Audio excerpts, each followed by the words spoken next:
was just going to explain what he was talking about. Okay, go for it. If he's got it, he can do it. Go for it, you. Okay, we can get round two. So basically, this person, the market price is 120 for the orange, right? And so anything above that, he'll pay $2 for his first orange. So he obviously buy one, right? And then he'll pay 150 for the second, and then he'll like 75 for the third, right? Yeah. So he'll buy three. So if the market price is 120. Wait, actually, you explain it. Okay, go for it. So the way to look at it is you have three customers. You have Alex, Barb, and Carlos. And for Alex, his marginal benefit for the oranges is the first and second is he is willing to pay that much for oranges. For the third orange, he wouldn't be willing to pay $1.20 for it. He'd only be willing to pay 75 cents. So for Alex, he would only buy two oranges because the first and second are higher than 120. Right. And then Barb would only buy the first orange because the marginal benefit is 150, which is above 120. And if you look at the rest of the numbers, they're all below 120, so nobody else would buy the oranges. So you have $2, 150, and 150. That's three. Right. Okay. Right. Good job. Okay. Yeah. Question. Sure. Okay. Yeah, I get it. Let's see. I'm just going to abbreviate the names if you guys don't mind.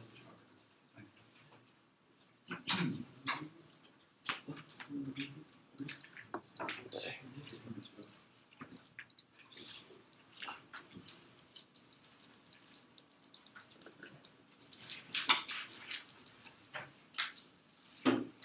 Okay. Can somebody read these out for me? Just Going down. Yeah. $2, $1.50, 75 cents, Okay. $1.50, $1, 25 cents, 0.75, 0.80, 0. Okay. So now we've got this right. It says if the market price for an orange is 120, the market quantity of oranges demanded per day is blank. So then, how do we figure out who is going to be demanding oranges and how many they're going to be demanding? Right? What do these values in the table represent? Marginal benefit. Right. Marginal benefit, or these people's willingness to pay for each unit of an orange, or bag of oranges, I think it says, right? Yeah. Or whatever, it's oranges. So then, all we have to do is at this price, let's look at this first buyer, Alex, right? His value for the first orange is $2. Is that greater than 120? Yes. Yes, right? So that means he will buy this unit. Okay? Now, what about the second unit? His value of that is 150. Is that greater than the price? Yeah. Yeah, right. So he's going to buy that one too. Okay, what about the third one? Is he going to buy that one? No. No, why? Because it's less than the market. Right, his value of it is less than the price, so he's not going to get anything out of that transaction. So he won't buy this one. Okay, let's move down to the next buyer. For his value for the first orange is 150. Will he buy that? Yes, right? Because his value is greater than the cost. What about the second one? No. Third one? No. What about this guy? Is he buying any? No. No, because none of his values, right, are greater than the price. Does that make sense? So then by looking at this, you can see, all right, this guy, how many is he going to buy total? Two. Two, right? What about this guy? One. One. All right, so what is the total quantity? The market quantity demanded? Three. You just add them together. Does that make sense? Any questions on that? Cool.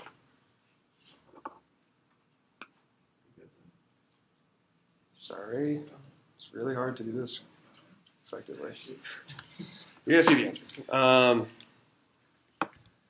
Second. This thing is being a pain.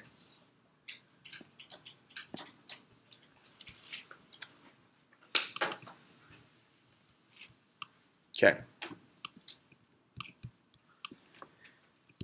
Moving on. All right, if the market price of an orange increases from $0.6 to 1.05, total consumer surplus, what? You guys know how to figure this one out?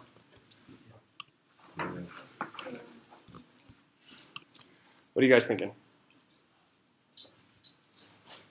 Number 3. Yeah, for number 3. So you're adding together all the surplus for the price at 60 cents, Mm-hmm. and then you are subtracting all the surplus from the price at $1.05. Yeah, exactly. So this is our starting price, right? And then it's going to go to $1.05. How would you calculate the total surplus? Or is it consumer surplus? Yeah, consumer surplus at 60 cents. How would you guys go about doing that? Subtract 60 cents from all of the people that are willing to pay more than that. Exactly. Exactly. So can you guys try and do that real quick? Does that make sense what she's saying? Yeah. So you just figure out, all right, how many of these transactions are going to happen, and then total up all of those values minus the price, right? Calculate the surplus. It's just the ones that will happen, right? Yeah, just the ones that will happen. Exactly. So do you guys want to try and do that real quick? Yes. Just run through that? Okay.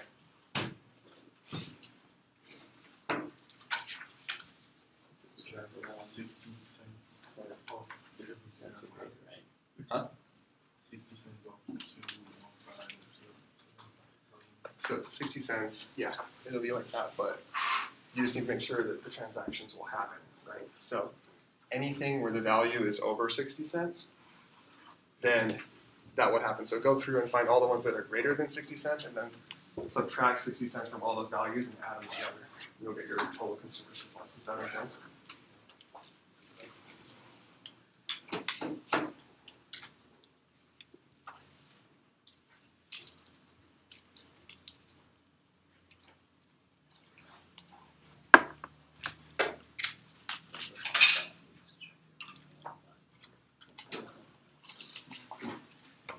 Okay.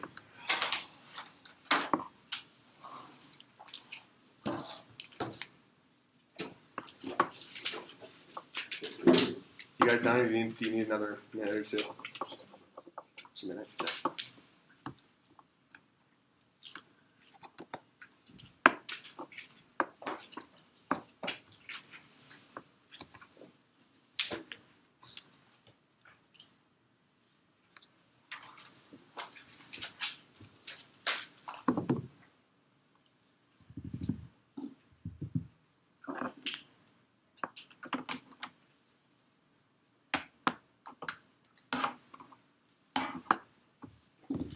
Everybody good? Cool? All right. So, how'd you guys go about doing it? Who can help? Go for it. So what you want to do is you take the first market price increase, and what you'll do is you'll just take every single person's amount that they would pay for the oranges, you subtract 60 cents from it, Every single person's, or except for the ones whose marginal benefit is less than the price. that's right. That's so right. basically, in that chart right there, you would subtract it all except for the 25 cents and the 0. Right. So these are the ones that are going to be included, right? Yeah. Perfect. So then, how'd you? So I just went through and subtracted every one, which gave me 1.4, 0.9, 0.15, 0.9, 0.4, 0.2, 0.15. So another way to think of it is like you take the first value, right, 2, and you would subtract 60 cents plus the next one. Yeah, and I just did that for every single one. And then you just keep going, right? Yeah. Does that make sense to everyone? Is everybody following so far? Is anybody lost? Does this make sense? Okay.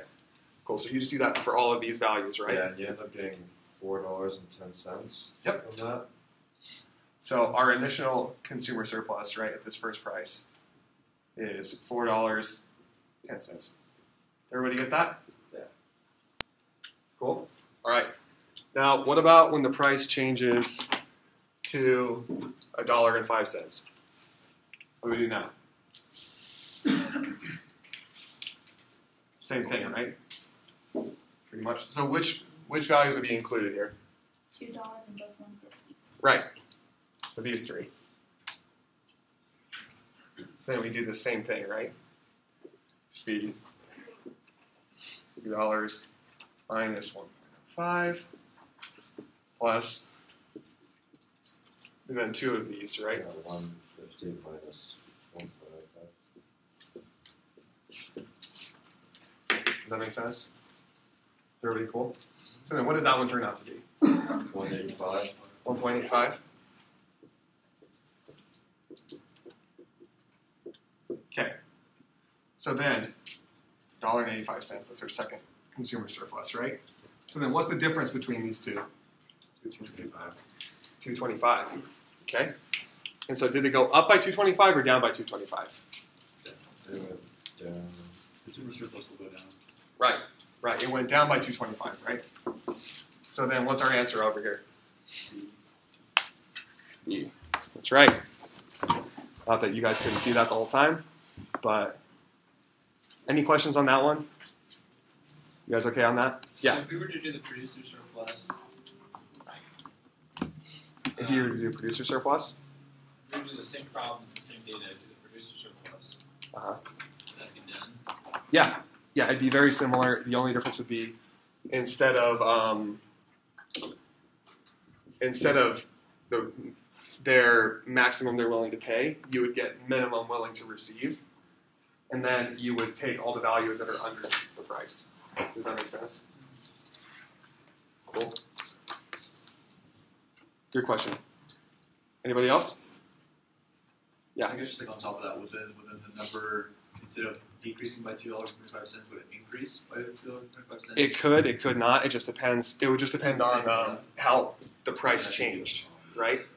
So you just have to run the calculations, and whichever one was first But it'd be in different. comparison to the second one. What? So it'd be different data. Different data.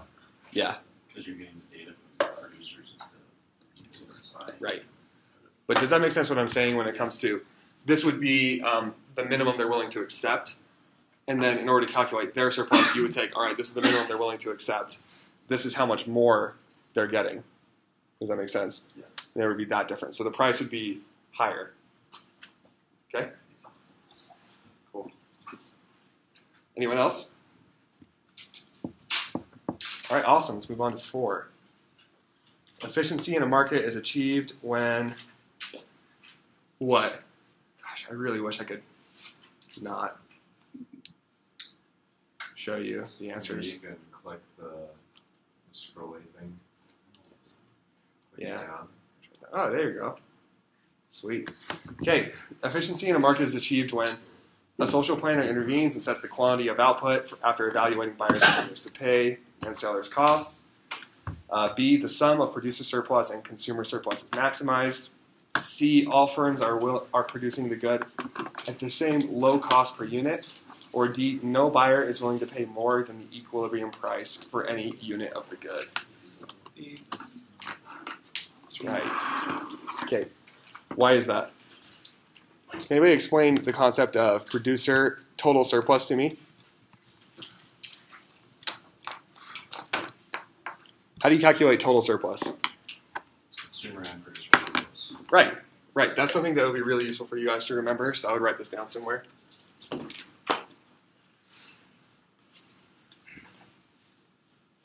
Well, write down that total Just- surplus equals. Yeah, total surplus is equal to, gosh, plus consumer surplus, right? And markets are efficient when total surplus is maximized. Okay? Any questions on that? You guys all right? Yeah? That's it. That's it. If markets are efficient when total surplus is maximized. Okay? Just remember that. All right, moving on. No questions? Cool. It'll be quick. Okay. Awesome. Refer to figure 1, number 5. Which area represents producer surplus when the price is P1? So we kind of talked about this already. How would you guys find producer surplus? Which?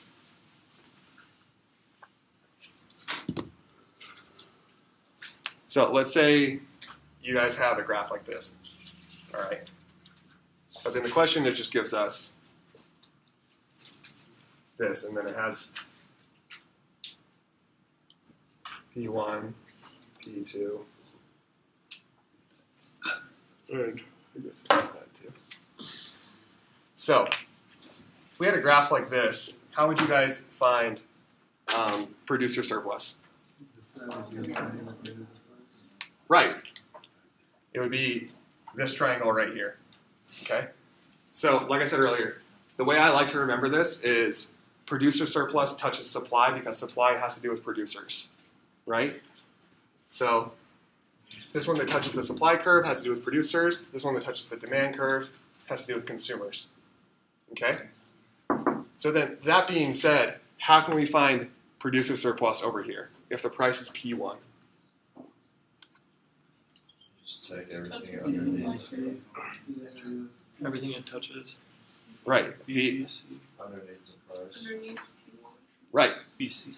Right. So if this is the price, right, then it would just be this triangle right here. Does that make sense to everybody? Any questions on that one? Cool. Either I'm doing a really good job of teaching or you guys are just understanding the stuff really well. Or you're just not, you're just embarrassed to tell me that I'm doing a terrible job of teaching. So, moving on. All right. Effing hate this. Okay. The Surgeon General announces that eating chocolate increases tooth decay. As a result, the equilibrium price of chocolate, what? Decreases. Okay. And then what about producer surplus? Decreases. Right. You guys know why that is? Okay. Because there's less demand? Yeah, exactly. So, let's talk about this. All right. So, supply and demand, right? What would happen if this were to happen? If the Surgeon General were to say, eating chocolate is really bad for your teeth, what's going to happen to the demand for chocolate? People stop buying. Right, like, it's going to change consumer taste. People are going to be like, okay, I don't want tooth decay. So, demand is going to shift, right? So, it's going to shift down, or it's going to decrease. So then, if that happens, obviously you can see equilibrium price has gone up, right? Because this is our original price here. And this is our new price after that shift. Okay? But then, if we're calculating our original consumer, or is it producer surplus? Yeah, producer surplus. So if we're calculating our original producer surplus, that's going to be this area right here. We just talked about that, right? Does that make sense to everyone? Before the shift, that's our producer surplus. Where's our producer surplus after the shift? Right. It's going to be this area right here. Which triangle is bigger? Huh? First one. This one? No, first one. The blue one. Did I say bigger? Yeah. Woof. Yeah, okay, you're right. That one's bigger. Guys, I'm in the middle of midterms too. I'm doing my best, but I'm fried. Okay, so you can obviously see producer surplus has decreased as well, right? So price went up and producer surplus has decreased. Does that make sense why that happened? Okay, any questions on that? No? Doesn't it say that the price decreases? What? It says the result equilibrium price of chocolate decreases. Did I say that? You said it increases The answer is D. but shouldn't it decrease? Yeah, it should. Decreases tooth decay. equilibrium price would increase because like if price is higher than where it was. Yeah. It was higher than P1. You would think. It should be B because the consumer, the equilibrium price increases, but the surplus decreases. But would price increase because they're not selling as much, so they have to increase their prices? I'll be honest, guys. I completely overlooked this one. I will talk to Andre about it, and I'll send out an announcement about it as soon as I get this figured out. Because I went over the exam earlier, and I thought I got this right. So that's my bad. I'll talk to him about this one and get back to you as soon as possible. Did he give you the answers here? Huh? Yeah, he did. Interesting. Sorry about that. So that's wrong? Huh? Yeah, apparently it is. I don't know if the review's wrong or if I'm wrong. So let me check with Andre and just make sure. Let me double check on that one. All right, I'll send out an announcement as soon as I can. Okay.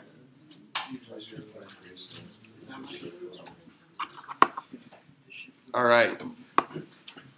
So moving on to number 7. Which of the following statements is not correct about a market in equilibrium? So read through those. Price determines which buyers and which sellers will participate in the market. Is that true? Yeah, right. Okay, those buyers who value the good more than the price choose to buy the good. Is that true? Yes. Yeah, right. Yeah, if you value it more than the price, you're going to buy it. C, those sellers who whose costs are less than the price choose to produce and sell the good. Is that true? Yeah. Yeah, right. They're getting a surplus from it as well. All right, then D, consumer surplus will be equal to producer surplus. Is that true? No. No. Why? Sometimes it's not the case. Yeah, it varies on every transaction, right? Depending on the elasticities. That can be true, though, right? It can be true. Yeah, it can be true. If supply and demand were of the exact equal slope, and you were to calculate those two triangles and the area of those two triangles were exactly the same, it would be true. But it's not always true. As a matter of fact, usually it's not true. Okay. Any questions on that one? You guys okay? Cool.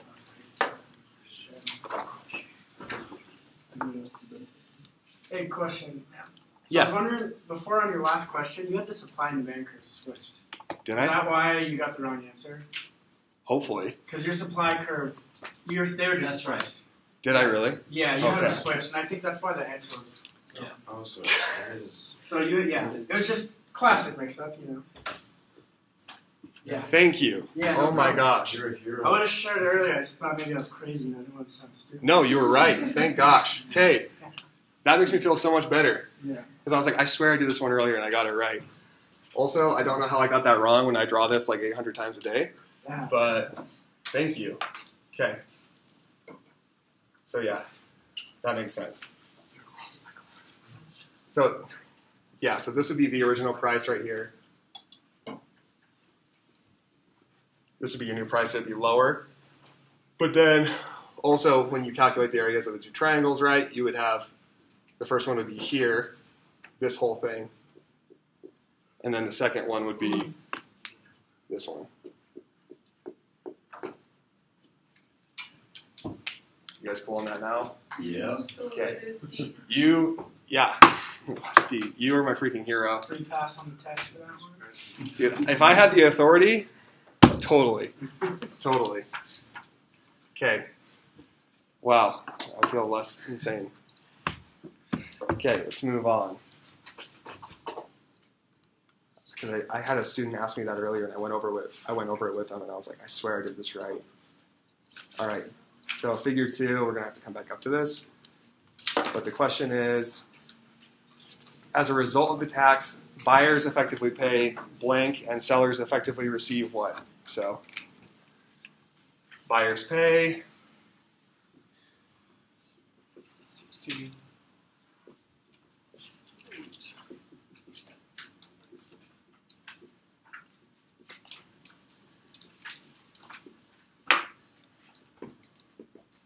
Okay. So how do you guys determine it from this graph?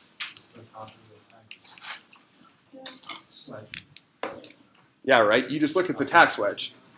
So whenever you're looking at a tax and you're trying to figure out how much buyers pay and how much sellers receive, you just look at the tax wedge.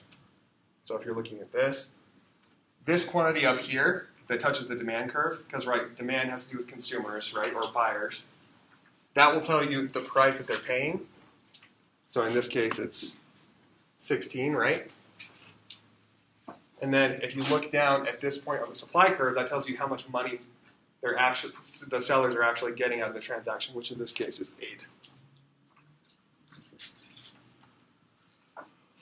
So then, what is the per unit tax rate of this transaction? $8. Yeah, how do you guys figure that out? 16 less 8. Right. So when you're looking at the tax wedge, if you're trying to find the tax rate, you're just finding the length of that tax wedge, okay? Every single time. It's pretty simple. And then the 2 points on the end, this one is what buyers will be paying. So in this case, that's $16. And this one will be what sellers are actually receiving, right? And then that $8 per unit goes to the government because that's the tax rate. Does that make sense? Mm-hmm. Questions on that? You're okay? Awesome.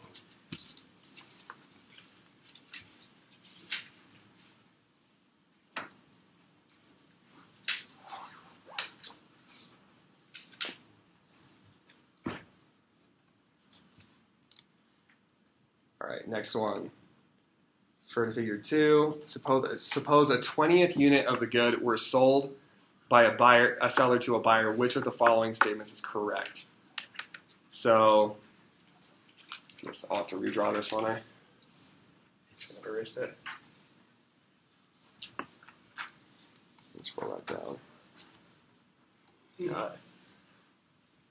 This is 16, 12, 8.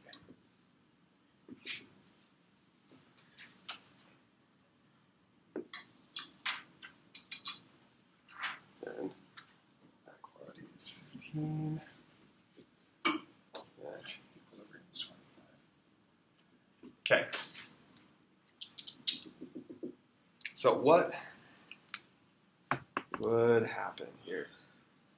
So a 20th unit of the good were sold by a seller to a buyer. Which of the following statements is correct? So first one, let's go through each one. On the 20th unit, the difference between the buyer's value and the seller's cost is less than the tax per unit. How do you find the difference between the buyer's value and the seller's cost? You still got the 2 points that. Right. You're looking at the difference between these two curves. Yeah. Right? So at 20, which would be about right here, right? We would go up, we would say, all right, this is 1 point, and this is the other. So this line right here represents the difference between the buyer's value and the seller's cost. Does everybody agree with that? Is everybody okay with that? Okay. Is that smaller or bigger than the tax? Smaller. It's smaller, right? You didn't get that? Okay, it's totally fine. So what the question's asking, right, is at 20 units, if we were to sell something at 20 units, which one of these statements is true? So we're going over the first statement right now, which is on the 20th unit, the difference between the buyer's value and the seller's cost is less than the tax per unit. So in order to find the difference between the buyer's value and the seller's cost, we come over here to 20, right? Down here on the quantity axis, and we go up. All right, so when we hit the supply curve, that would be the seller's cost, okay? Then as we continue up and we hit the demand curve, that would be the buyer's value. So the difference between the buyer's value and the seller's cost is represented by this red line right here. Does that make sense now? So then, is that difference bigger than the tax? Or Good, small. It's smaller, right? So is that first one true? Yes. Right. First one's true. So let's go through the other ones just so that you guys understand why they're not true real quick. If you guys think that's valuable. Do you want to do that? Okay. So B, on the 20th unit, the difference between the buyer's value and the seller's cost is greater than the tax per unit. Why is that not true? Because it's not true. Because it's not, right? This line is smaller than the tax wedge. Does that make sense? This difference is smaller than the tax incidence. Does that make sense? You okay with that? Okay, C. On the 20th unit, the difference between the buyer's value and the seller's cost is equal to the tax per unit. Well, that's not true either, right? Because that would mean it was the exact same length as this line. Because if it was on this side over here, right, that difference would be bigger. And if it was right there where the tax is, then it would be equal, but it's not, it's smaller. Then D, it makes sense for the buyer to buy and for the seller to sell the 20th unit with or without the tax in place. Why is that not right? Because they're buying it for more than it's worth, they're selling it for less than they're willing to get for it. Exactly. Exactly. Does that make sense, guys? That if there's no tax, this makes sense, right? Because the producer would be making more than it's costing them, and the consumer would be getting more benefit than what they're paying. But because of this tax, the tax makes it so that that transaction isn't beneficial to those people anymore. Does that make sense? Okay. Any questions on that? That's why this area right here is called what? Right. This area right here is called the deadweight loss. Because all of the transactions that would have happened, that would be represented by that part of the graph, stop happening because they're no longer beneficial to the parties in play. Does that make sense? Okay, awesome. Move on. Go to figure 2. Which of the following statements summarize the incidence of the tax? So A, for each unit of the good that is sold, buyers bear 1/2 of the tax burden, sellers bear 1/2 of the tax burden. For each unit of the good that is sold, buyers bear 1/3, 1/4. So we just need to figure out who's bearing what percentage of the tax burden, right? So I'm going to scroll back up to the graph here. Looking at this graph, how would we do that? How do we calculate the tax burden? What is it represented by? Right. Right. So this rectangle right here represents all of the tax revenue that's going to the government, right? Which one of the smaller rectangles represents the part of the tax that consumers are paying, and which part represents the part of the tax that producers are paying? Producers is the bottom and consumers. Right. Right. It's the same thing as surplus and or consumer and producer surplus, right? So this is the consumer tax. Well, the consumer portion of the tax, and this is the producer portion of the tax. Okay, so how do we calculate the areas of these two rectangles? Right. It's one of our formulas, right? Area of a rectangle.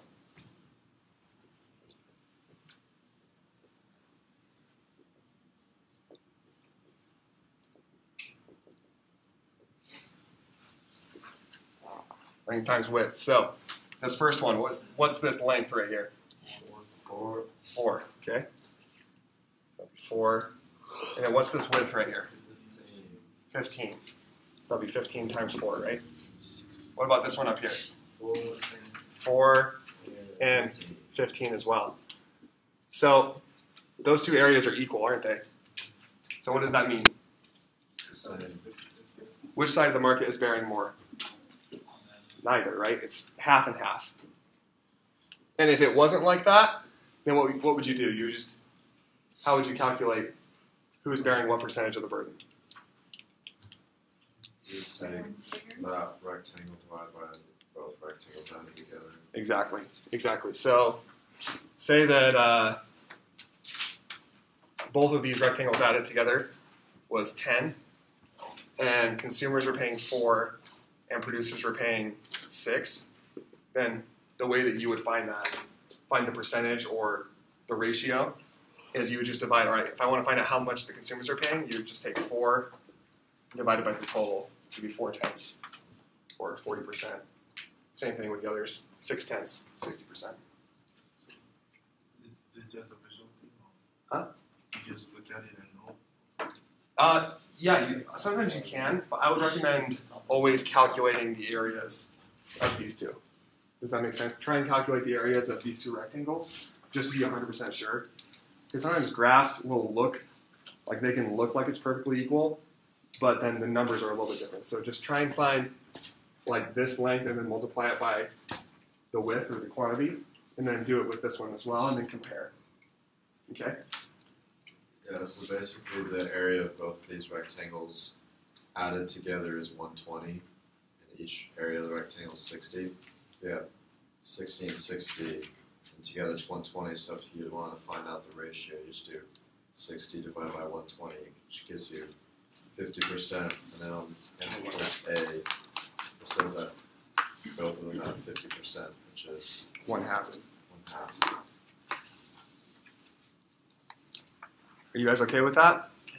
Yeah.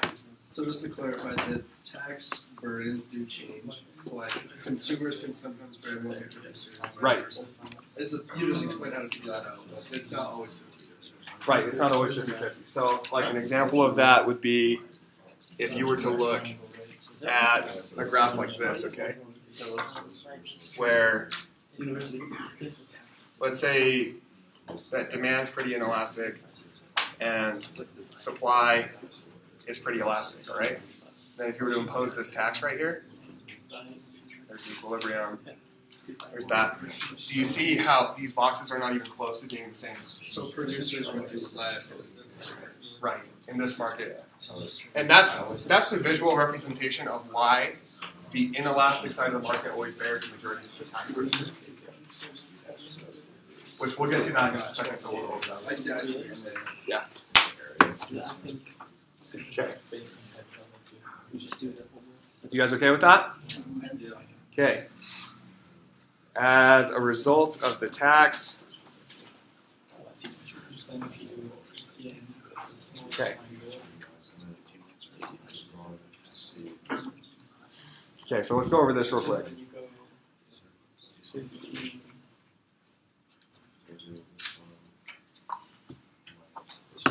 So we talked about earlier how when there's no tax, right?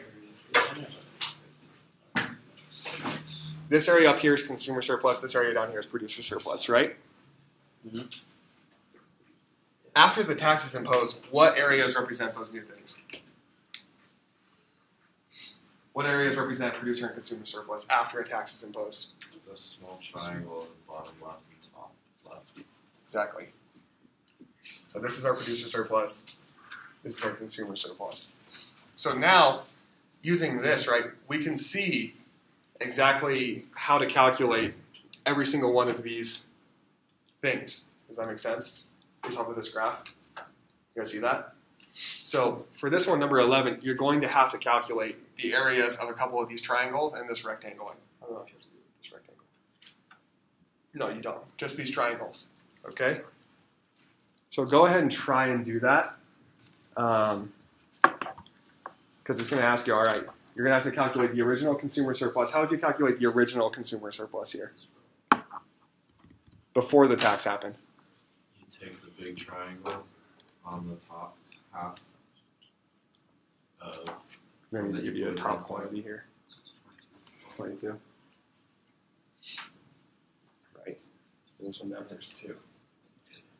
Okay. All right, so did you guys hear what he said? Said when you were talking about calculating the original consumer surplus before the tax? 2 to 12 and 12 to 22. Right. Right, because before the tax, it's going to be this whole area here. Right? Now, what about after the tax? What area is it going to be? It's going to be everything from the 8 to the 2, because that's where the tax wedge stops. So that would be producer surplus. So consumer? Yeah, yeah. so it would be the top of the 16. Right. But you're right. So producer surplus originally will be this big triangle right here.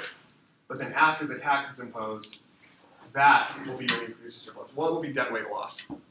2 small triangles and right there, that's on the side. Right, between 15 and 25, these 2 small triangles. And then what will be tax revenue? The 2 rectangles. Right. Okay, so using that information, go ahead and try and calculate what number was number 10?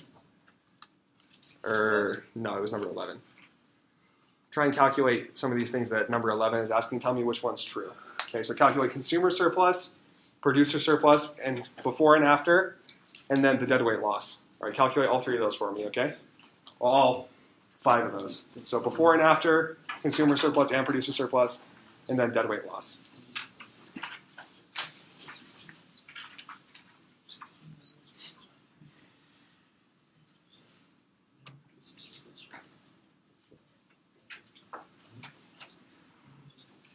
Yes.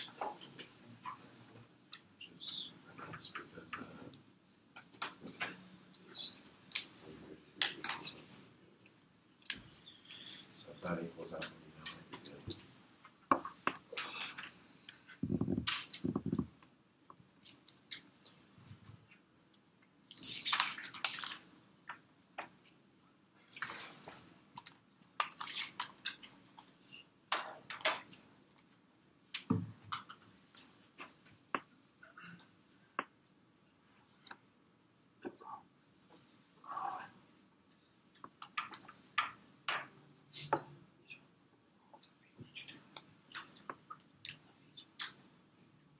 Does anybody have answers yet? Does they want to shout out?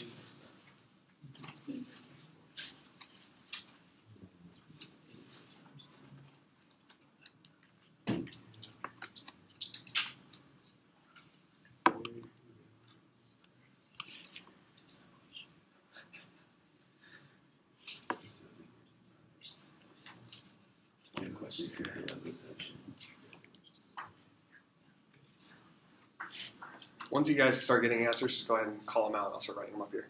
Okay. So, for producer surplus, I got 125 For the original? Okay, and then 45 after. And would it be the same as consumer? Yes. Yep. What? And then deadweight loss. I'm not sure about this one, but I got 40. Got 40. That sounds right. Okay. What's the formula for the area of a triangle, guys?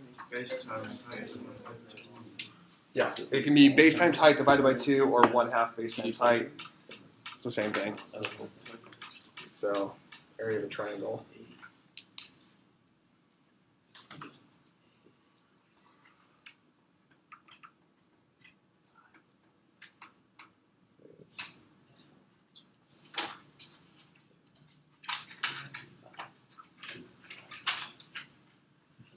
One-half base times height. And I guess I wrote this as length times width, but base times height works just as well.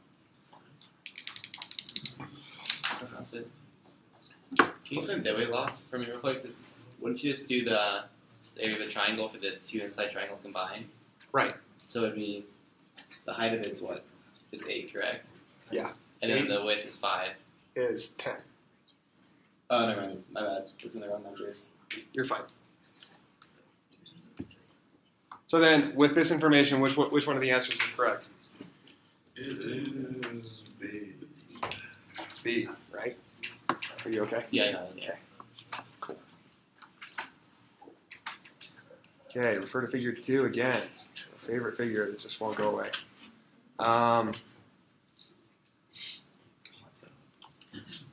Okay, the deadweight loss associated with this tax amounts to, we just figured this out, so we should know this. What is it? $40, right? You got that by calculating the area of this triangle right here. Okay, and so now that narrows it down to 2 for us. It's either, and this figure represents the amount by which tax revenue the government exceeds the combined loss of producer and consumer surpluses, or, and this figure represents the surplus that is lost because the tax discourages mutually advantageous trades between buyers and sellers. Which one of those is right? D, why? Because it's not tax revenue. Right. These transactions in here, they're not going to anyone. They don't happen. They don't happen anymore. So this area right here represents the taxes that go to the government. This area is called a deadweight loss because it doesn't happen anymore. It's gone. It disappears. It's completely lost because those transactions aren't beneficial anymore, so they don't take place. So there's no surplus or benefit coming out of that area. Does that make sense? Okay. Questions on that one? All right. You still on figure 2? No. Finally. Okay. When cigarettes are taxed and sellers of cigarettes are required to pay a tax to the government, A, the size of cigarette market is reduced. B, the price paid by buyers of cigarettes decreases. C, the demand for cigarettes decreases. Or D, there's a movement downward and to the right along the demand curve for cigarettes. Which one of these is right? A. A. Why is that right? Because you said it in class. Yeah, true. But why else is that right? Or why are the other answers wrong? Because demand is pretty inelastic for a product like cigarettes, and most True. of those things deal with elasticity. True. Also, would a tax on sellers affect demand? No, right? So, got this right, didn't I? Cool. All right. So, if a tax on sellers is imposed, then will the price paid by buyers of cigarettes decrease? No, right? It's going to increase. There's a tax on it now. Will the demand for cigarettes increase? Will the demand curve shift because of a tax on sellers? No, right? It's on the completely different side of the market. So that doesn't make sense because remember, a change in demand, an increase or a decrease in demand is always represented by a shift of the demand curve. So that won't happen. And then D, there's a movement downward and to the right along the demand curve for cigarettes. So let's look at that. Downward and to the right. So what would that, so that's moving from here to here. Does that make sense? No, right? Because that would mean that price was going down and that quantity was going up for no reason. So that doesn't make sense either. So the answer is A.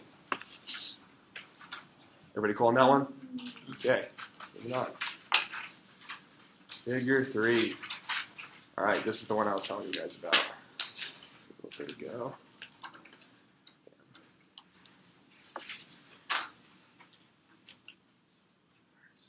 I really hate this computer. So my computer's really obsessed. Okay. In which market will the majority of this is number 14. In which market of the majority will the majority of the tax burden fall on the buyer? Okay, how do we determine that by looking at these lines? Draw a horizontal line from the equilibrium point. Yeah, that's a good way to think about it.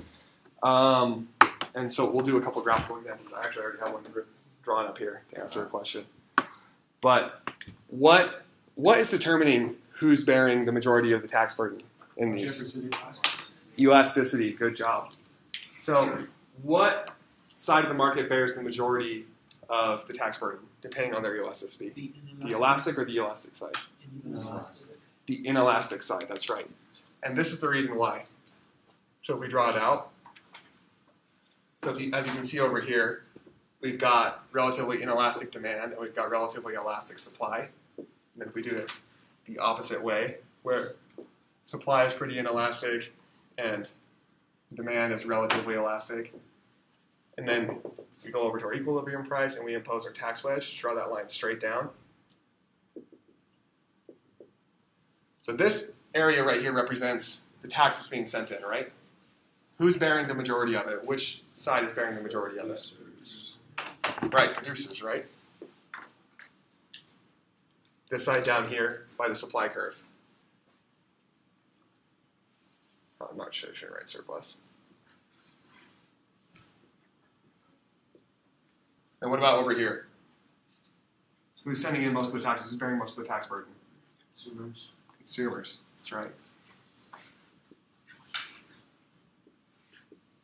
So something I would write down and try and memorize is the more inelastic side of the market bears the majority of the tax burden. That's just something I would try and drill into your heads.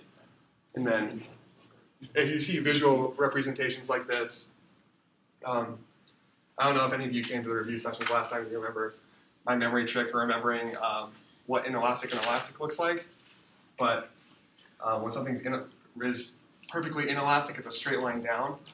And so I like to remember that that looks like an I. Inelastic, like an I for inelastic. And then when something is perfectly elastic, it kind of looks like an E, because it's horizontal, right? So if any of you guys like that memory trick, you can use it. If not, I really don't care. But it might help a couple of you. Okay, so And number 14, in which market will the majority of the tax burden fall on the buyer? Right, and why is that? Right, because demand is relatively far more inelastic than supply in that case. Does that make sense to everyone? Okay, cool. And then the next one's right along the same lines. In which market will the majority of the tax burden fall on the seller? A, right? And then C, it's kind of hard to tell because they're pretty comparable. They look just about the same in terms of slope. Okay? Any questions on those two? Awesome. All right. So, scenario 1, Tom will be willing to pay as much as $100 per week to have his house cleaned. Tammy's opportunity cost for cleaning Tom's house is $70 a week.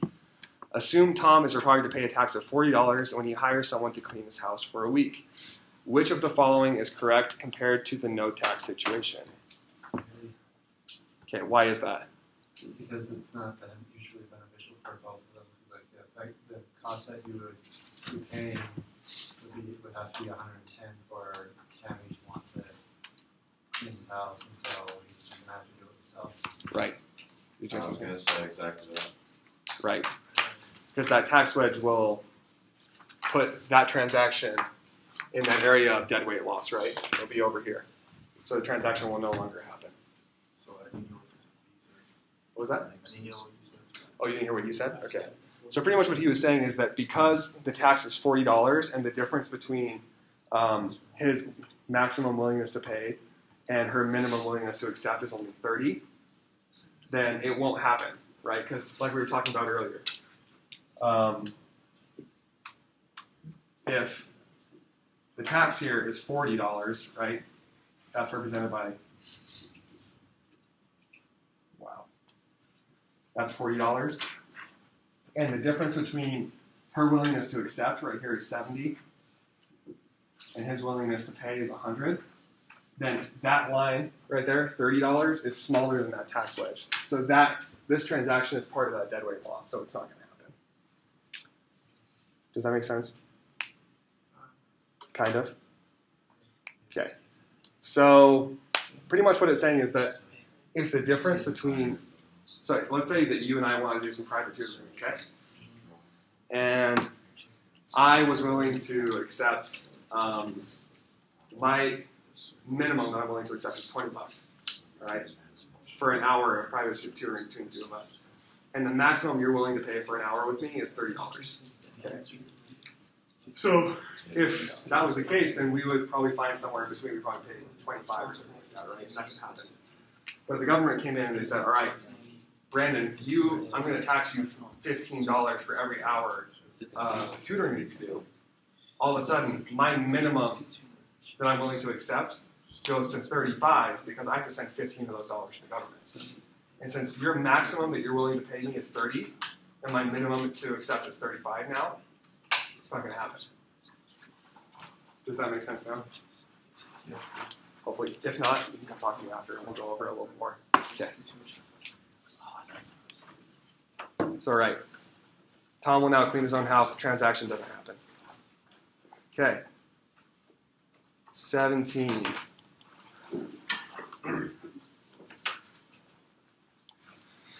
Okay.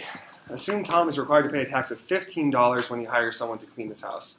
Which of the following is true compared to the no tax situation? Tom will continue to hire Tammy, but his consumer surplus will decline. Tammy will continue to clean Tom's house, but her producer surplus will decline. Total economic welfare, consumer surplus plus producer surplus plus tax revenue will decrease, or all of the above. All of the above, right? Because now that this is smaller, that the tax is smaller than the difference between their willingness to accept and their willingness to buy, that it will happen, but that surplus, producer surplus will decrease, consumer surplus will decrease, and total economic welfare will decrease. Any questions on that? Does that make sense? Yeah, cool. Are we supposed to know C? C, like total economic welfare? I doubt it, but just know that all it is total surplus, so producer surplus plus consumer surplus plus tax revenue. So total economic welfare is everything on the graph except for dead weight loss. So all of those areas, like right here, your consumer surplus, your producer surplus, and your tax revenue. So the rectangles plus those two triangles, that's total economic welfare. I doubt you'll really need to know that, but just know it's everything but dead weight loss. So everything but dead weight loss. Okay, 18. As the figure is drawn, who sends the tax payments to the government? Do you guys know? Does anybody know this one? I have a quick question. Let's touch back on 17 real quick. Sure. So just to make sure I understand, so consumer surplus, would that be 15 on the just 17 that I'm trying to figure it out in my head? Yeah. Okay. Yeah. 17. Sorry, I need to look back up at the problem. Before the tax it was 30, and then once the tax is imposed it's 60. That sounds right. And so how do you figure out the producer surplus? So total surplus would be 30, right? Total surplus would be 30. And then what were you asking? The producer surplus. Producer surplus. So we don't actually know exactly what price they're going to settle on, right? But because that will determine, you know, who gets the most surplus. Mm-hmm. But we do know that total surplus is going to decrease, which means that both consumer and producer are decreasing. Does that make sense? Yeah. So in this one, you don't have to calculate producer and consumer surplus. You can calculate total surplus by the difference between the two. Okay, and can you explain number just like C, why that's right as well? So total economic welfare. So like I was just explaining here, total economic welfare is, like it says inside the parentheses, is consumer surplus plus producer surplus plus tax revenue. Okay? So when we look at these graphs, right, we've kind of gone over this a couple times, so I'm not going to draw them dotted, but which one of these is producer surplus? Top one? Producer surplus. Oh yeah, the bottom one, sorry. Yeah. Producer surplus, which one's consumer surplus? The top one. And tax revenue is in the center. Right.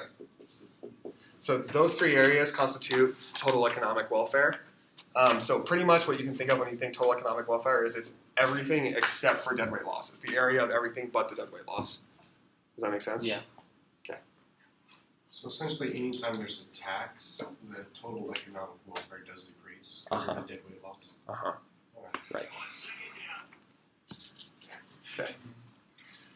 Cool. Does that answer your question? Yeah, thank you. Appreciate that. Yeah. Oh, dude, no problem. That's right. That's why they pay me the big bucks. By that I mean $12. Okay. All right. It's more than I thought. It's more than I'm worth. Commission per question? Yeah. I said, do you get a commission for every question you answer? Dude, I freaking wish. All right, so number 18. As the figure is drawn, who sends the tax payments to the government? You guys don't know? All right. Is it saying who's sending the it? most? Who's sending it to the government? Who's actually having to make the payments? What? The buyers? Yeah, that's right. This one's actually really simple. Don't overcomplicate it. All right, we'll go over it real quick, and it should help. So essentially, if you're looking at one of these graphs, and the producers are sending it in, what you're going to see are sending in the tax, you're going to see the supply curve shift down. Okay?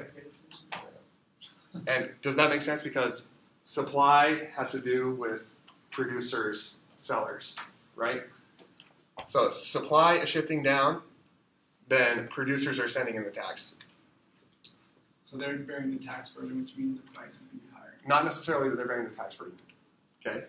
Because it actually doesn't matter who sends in the tax incidence is the same. And I'll show you that in just 1 second, okay?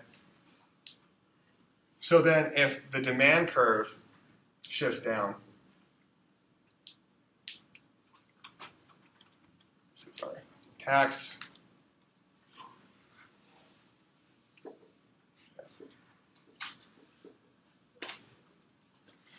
so if the demand curve shifts down, that means the buyers are sending in the tax. Does that makes sense? Because demand has to do with buyers. They're the ones who are sending the government the money. All right, so for the sake of this question, this is all you need to know, okay?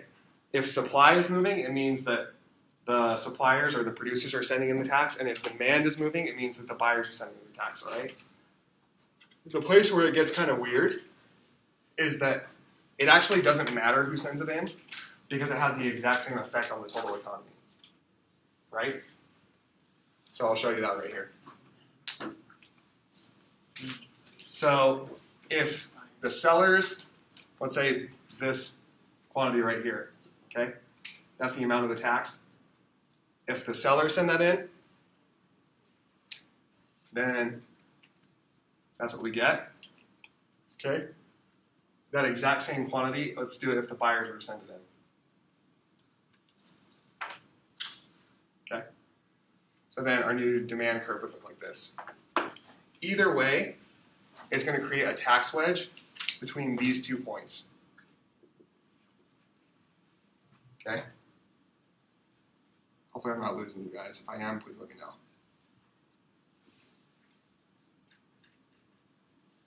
So when we talk about the tax incidence, it really doesn't matter who's sending it in, because once we see that shift and we can get these points right, then we can just completely disregard these curves, because the effect on the economy is the same if the magnitudes of those shifts are the same. So it doesn't matter who sends it in. So for the sake of our purposes, that's all that matters. So it could be that the suppliers are sending it in, which moves the curve to here, right, which gives us that point. Does that make sense? Or it could be that the sellers are sending it in, or it could be that the buyers got shifted to here, and that's what gives us this point, which gives us that tax wedge. Does that make sense? So for the sake of this question, all you need to know is if demand shifts, what? Who's sending in the tax? Buyers. Right. And if supply shifts, who's sending in the tax? Sellers. Perfect. So what's the answer to this one? A. Right. Buyers, or A. Question? Quick question. What does that mean, sent in? Does that mean that, like, you melt? It means, like, who's giving the money to the government, right? Does that mean that the tax is sent in as soon as the buyer purchases the item? Is that what it means? It just means who is doing it, right? So, for example, most of the time, the sellers are the ones who send in the tax money, right?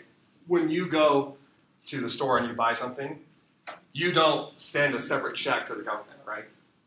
The sellers, they total up their sales and then they sell. They give whatever it was to the government. Yes. So it just depends. But it could be possible that for everything we bought, the government made us personally as consumers send that in. But the majority of the time, that's not the case. Does that make sense? Cool. For this one, so since demand is moving, who's sending in the tax? Oh, right. Boom. There you go. Any other questions on that one? You okay? Okay. Sorry, I'm kind of trying to fly through these so I make sure we cover everything. All right, refer to figure 4. The effective tax, the price that buyers pay after the tax is imposed is what? How do we find that? I have no idea. Okay. If this were just a tax wedge, how would we find it? You just get the distance from the supply and demand Right. lines from the tax wedge. Right, exactly. And right here, it's exactly the same thing. Okay? So when you see this shift, right? Remember what I told you? Once that you see the magnitude of the shift, you can completely disregard the curve. So once you see that it shifts to here, okay, that right there is now the price that sellers are effectively receiving. So your tax wedge would be what? Is it just from 8 to 3? Not quite. Like where? 8 to 5. So pretend that this isn't here. So just ignore this curve. Act like this demand curve, this D after tax is gone. Where's your tax wedge? 5 to 8. Right. It'd be this right here. Right. If this was the point down here, Oh, okay, yeah. that's where the tax is influenced, then you would draw straight up to the demand curve, right? And then that would be your tax wedge. Yeah. Does that make sense? It does. How do we know So this question just sucks because it says after the tax is imposed, and then that line literally says after tax. Right. So it's just like, how are you, like, what's a good way of just knowing to just ignore that line, like you just said? Okay. Because our minds automatically are drawn to that. Sure. It's a good question. So when you see that, all it's really telling you is that, let's see, let me erase some space here. All that D after tax line is telling you is that is the magnitude of how much the tax is shifting it, okay?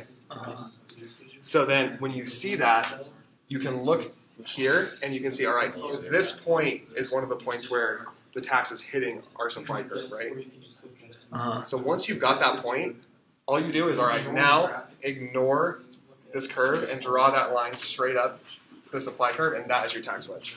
Oh, So that makes sense. It used to be 6 and now it's 8. What was that? It used to be 6. So You're because paying this is now about 8. Right. that, Exactly. so at either end Exactly. point, that should And then what is the price that sellers are effectively receiving? Or 5. Does that one make sense to everyone? No? Straight up no? Okay. Good. I'm trying to ask him, but So is the answer 8? Yeah. The answer is A. What up? But, okay. Trying to think of a more effective way to explain this I one. was confused with the wording. If you just ignored the D after tax. Yeah, so a good way to think about it is the D after tax is going to show you the magnitude of the tax, okay? So that's going to show you to the degree to which the tax is affecting the market. So what you can look over here is to say, all right, this is our equilibrium, right? Mm-hmm. And then after the tax, we've got this point right here, okay? But this isn't our actual equilibrium, right? This isn't our actual demand. Our actual demand is right here. So once we've got this point, we can all of a sudden pretend like this is not here and then draw a line up to our demand curve to see the actual place where it's going to hit demand. Okay. Does that make sense? Yeah, I'm following you. Okay. So then this, once you ignore that, you can see pretty clearly, all right, this is our tax wedge, right? Mm-hmm. And so that line represents how much of a tax is being paid. And then this price right here is what? Right, that's how much people are actually paying.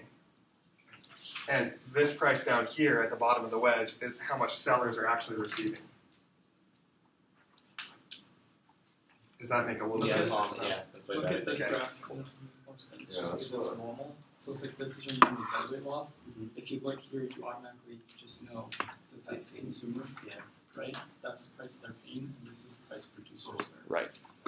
Just because, see, this one's more What was that? because there's not a shift, but that's what he's saying. Is look 6 at is the original look at equilibrium the price. points of the deadweight loss. So this point and that point. Just a that's terribly So- worded those, question. Then look at the prices associated with those points. Mess with Okay, so here's maybe a simpler way, if I were just to really, really simplify it. That's what The D after tax or the SF after tax is just to find you either this point or this point at the top or the bottom of the tax wedge, okay? That's all you use it for. So if you see the supply after tax or the demand after tax, all you use that for is to find either this point if it's supply, right? Or this point if it's demand, okay? And I didn't hit the points on either of those, but you understand what I'm saying. So once you find those points, all you do is if it's up here, right, you go, all right, that's the point, and then you draw it straight down, or vice versa if it's down here. And then after that, disregard the D after tax or the S after tax line, okay? And then just treat this like a normal tax wedge, I follow. Thank you. okay? Is everybody okay with that? Yeah. Yes, I think I did. But the sellers are paying the same before and after the tax because the tax is falling or being sent in by the buyers, which is why it's 3 before and after the tax. So it's actually not. Oh. Before the tax, it'll be 6, right? Because there's no middleman. So if nobody's taxing us and I give you $6, then I paid you $6 and you receive $6, right? So why does the dotted line go to the first equilibrium dotted line? I mean, the dotted lines are just kind of arbitrary to the points, right? Like, that would be before the tax, so it's just showing you the quantity at that point. So it's not necessarily meaning that it's relevant to the question, but does that make sense? Yeah, I got it. Yeah, you got it now? Awesome. Any other questions on that one? That one's a little nasty, but do you feel like okay with that?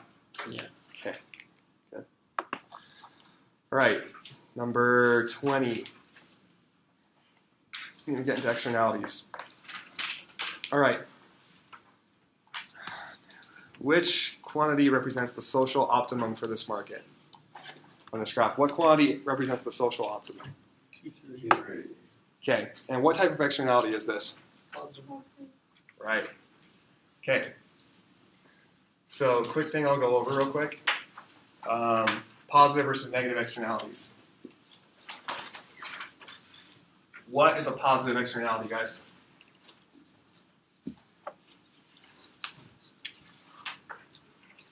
Like an example. Yeah. Like a scholarship. Right. It's where the demand curve, the individual demand curve, sorry, Dion. I was going to say it doesn't affect the demand curve. Yeah. Yeah, exactly. So it's when the individual demand curve doesn't reflect the total benefit that society gets from that good or service. So like you were saying, college or vaccines. So it means that there's this line up here that is the line of social benefit or social value that is actually where the optimal quantity would be. So on this one, what would our optimal quantity be? Q3. Q3, right? Because it would be the equilibrium point here, where supply meets the social benefit / social value curve, because this is being underproduced. Okay? You guys okay with that? All right. So then, what about a negative externality? What does that look like?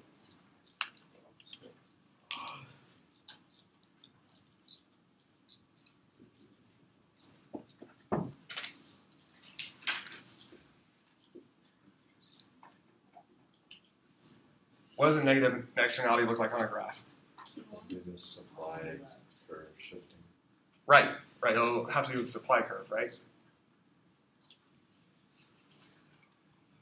So what that will mean is that we're overproducing the good, right? So this would be what we would call social cost. All right, that's the line of social cost. It means we're making too much. It would be better for society if we made less at this point here. Okay, just like this one, there's not enough demand for it. We should be wanting this quantity here. Okay, so I'm just going to write down a couple of like buzzwords almost for each of them, and I just want these words to kind of be trigger words so that if you see these, you know that you're dealing with either a positive or a negative externality. All right, so this should help on the test. If you see, if it has to do with demand.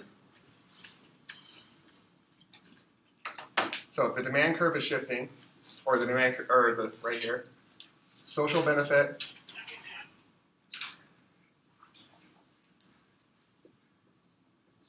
or value.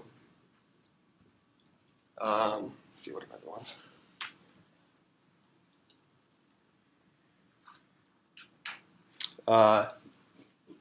Yeah, social benefit or value. Under allocation.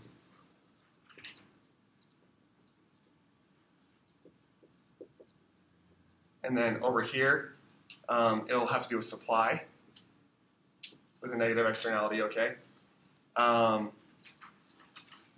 the overproduction.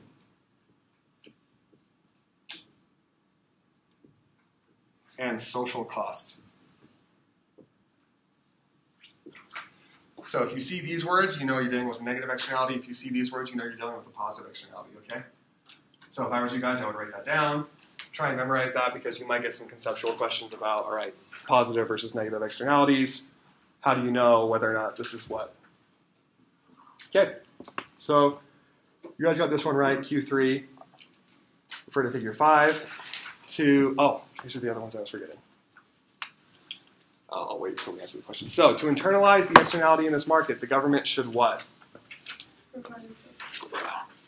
Provide a subsidy, right? Which means the government is paying for more of that. So, with positive, subsidy.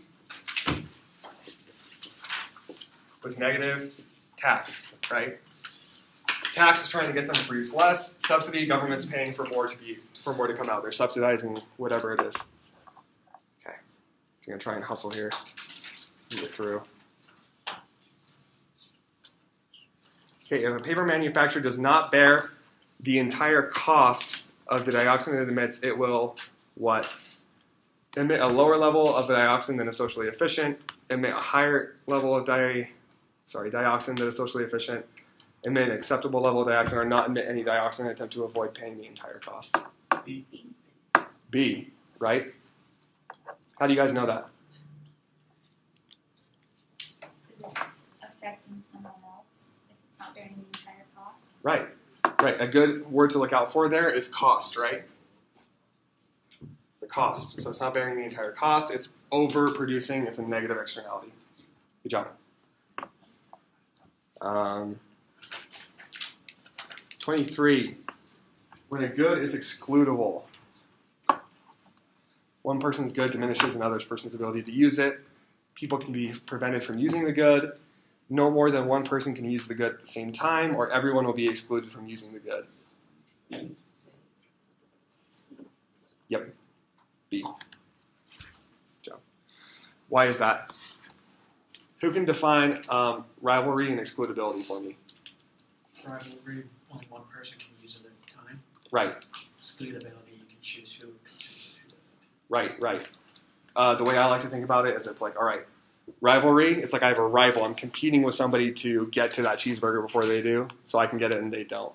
Excludability, it's exactly what it sounds like, whether or not you can keep people out. Okay? All right. Which of the following statements is not correct? Medical research can be an example of a public good.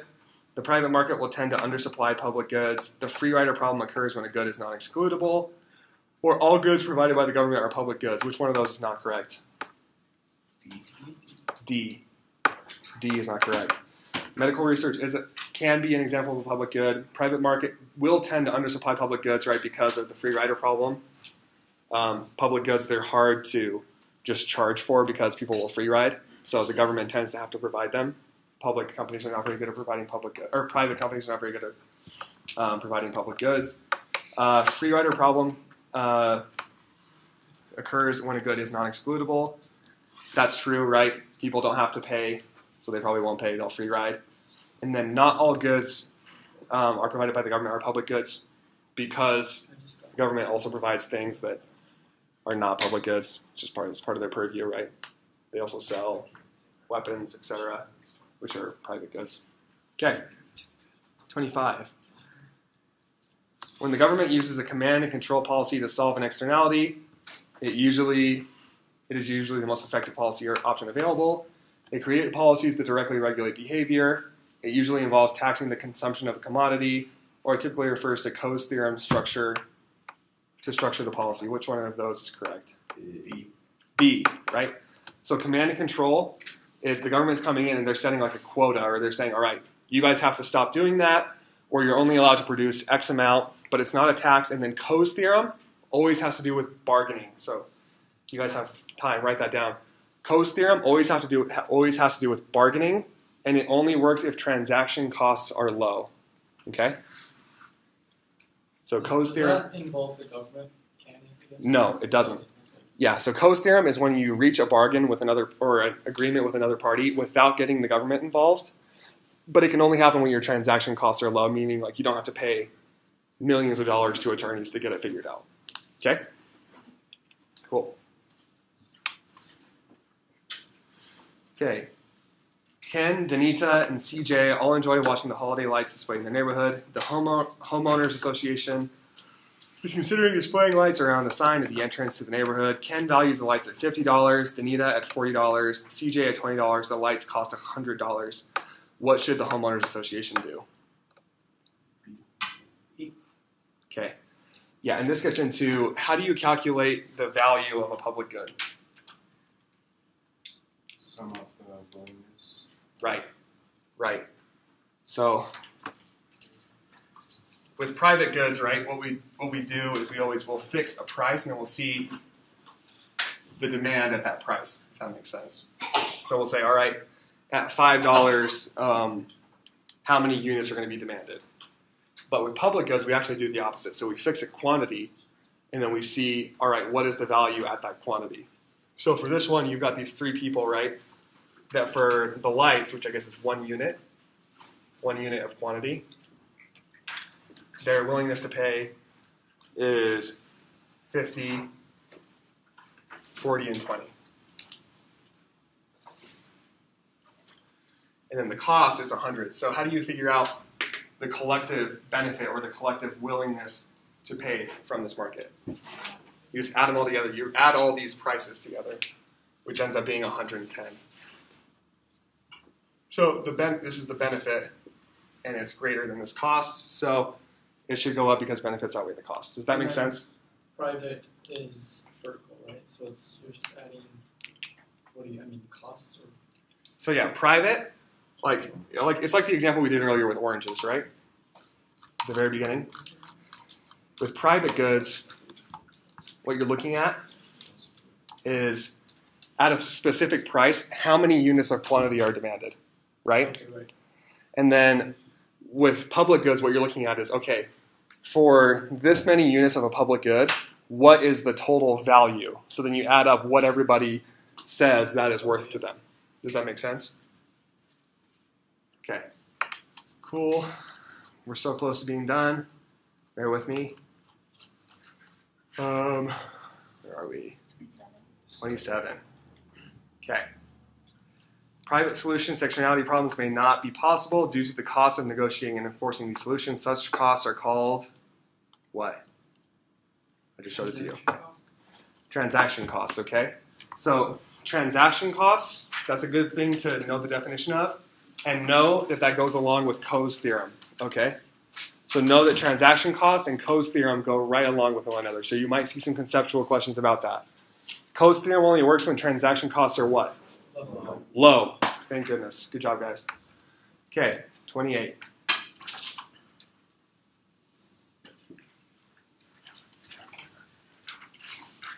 Okay.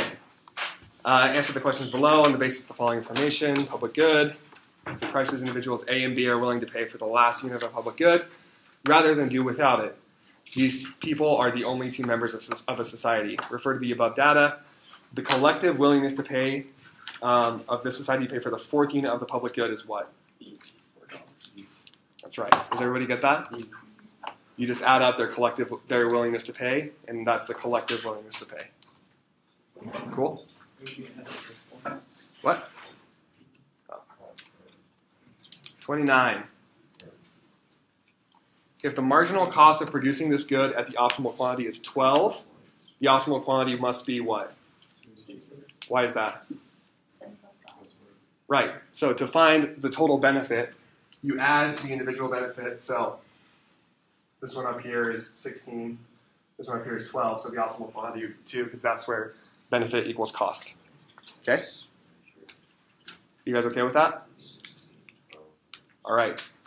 And then finally, the last one. Refer to the above data. If this good were a private good instead of a public one, the total quantity demanded at a $5 market price would be what?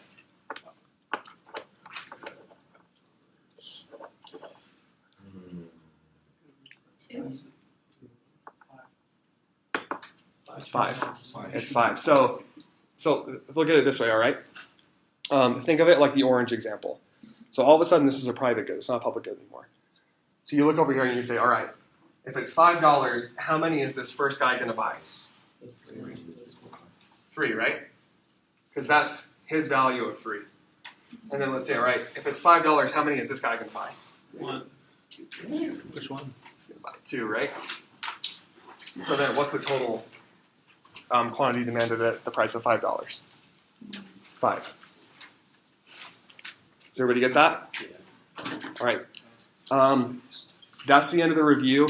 If you guys have some additional questions or you have anything you want me to clarify, I'll stay for the next 10, 15 minutes and go over whatever you guys want me to go over.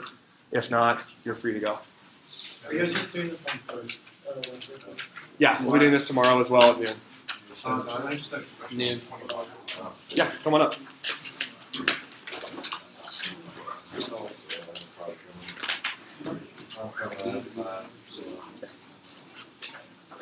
Okay. Yeah, just mainly on like getting help understanding the vocab. Sure. It's to internalize and externalize. So internalizing an externality is pretty much saying like, all right, how do we change the market so that the market isn't internalizing externality and stop producing But so basically, how do we get rid of the external? Yeah, exactly. How do we change the market so that the market no longer naturally produces this problem? Okay. Does that make sense? Okay. Yeah, that makes sense. Any other ones? Yeah, please. I had a quick question. Okay. Can I scroll this? Yeah, totally. Okay. So for this, for the very last one, you said 5 units, but so it'd be 5. But you wouldn't add like everything above 5, because that's 5 units too. That's what I did.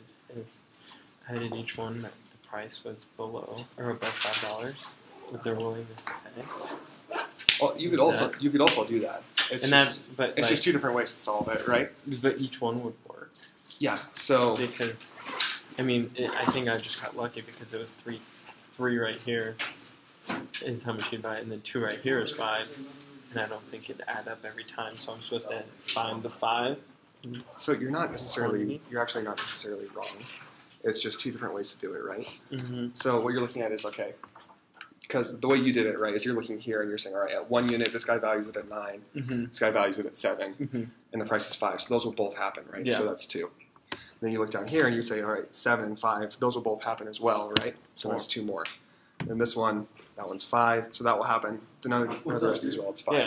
Oh, right? so that's why 30 is 5. Dude, that's crazy. What? That's why No, 30 is 5. that's what I did, Yeah. and I was wondering. Yeah, that's why 30 is 5. So you did it right. You just did it a different way. I mean, the other way you can do is you can say, all right, this is where the cost and the benefit were equal for this guy, and he has 3, right? And you can say this is where the cost and benefit equals for this guy, 2. You add those together and you get 5. So your way wasn't wrong. Okay. You actually did it fine. It's just a different way you did it. Okay, and that way would still work on the test if we saw a question like that? Yeah, X amount of money. Oh, so it's just people willing to pay $5. He was already making crazy Yeah, money. how many is it? People whose willingness to pay is at or greater than $5. Okay, right? that makes sense. Okay. That was hers. So you did it, but you were perfectly right. You did a Awesome. good job. Thank you. Yeah, I it was was just really bottom confused on that. What was it? Okay. Question? How would providing a subsidy on number 21? How would providing a subsidy? These such goals to me, it's crazy. So providing, what was it, 21? Yeah. Okay. So providing a subsidy will increase the demand. Right? So Was he there? He was there, right? Like when the government provides government scholarships or Pell Grants, FAFSA, then what ends up happening is that the amount of college that's actually allocated that, Did you say hi to that her? like, is demanded goes up because more people are able to attend college. Yeah, I wish you could have bet Does that make sense? So that is how it fixes the under allocation. Just like Okay, that's good. Does that make sense? Yeah. It does. So taxes is when you want to reduce something, and subsidies are when you want to increase how much.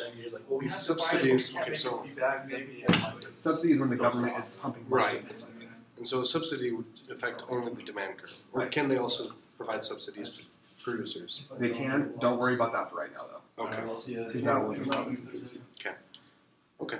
Yeah, no way, shape, or form does it mean that, oh, you should retaliate. Any other questions? So just to make sure, externality is when they deal with, like, do they deal with both terms? Yeah. Supply and demand. Yeah, so positive externalities deal with the demand curve. Negative externalities deal with the supply curve. Okay. Oh, exclusively? Yeah. Okay. Get positive demand. Okay. Okay. Dude, thank you again. Yeah, no problem. I was just going to ask how many questions are on one this thing test. turned into Usually they're about 45. Okay. So if I had to guess, yeah. every white person who's Tests ever are usually touched this 40. earth racist, And it's the same setup multiple jazz choice. fans Yeah. racist. Okay. Yeah, it'll be very similar to the first one. Okay, cool. Thank you. Yeah, no problem. Did you have a question there? No, I'm just writing this down. Okay. Thanks, you're good. Cool. So, actually, real quick. Yeah. So it's chapter 26 and Yeah. chapter. And like we're What was that? extremely loud and we're The chapter proud of the that. test is We on. are really 4 loud. and 20. I don't know why that's fun. Yeah. What chapter 6? That's not a No, problem. just 4 and We 20. want our team to win. Cool.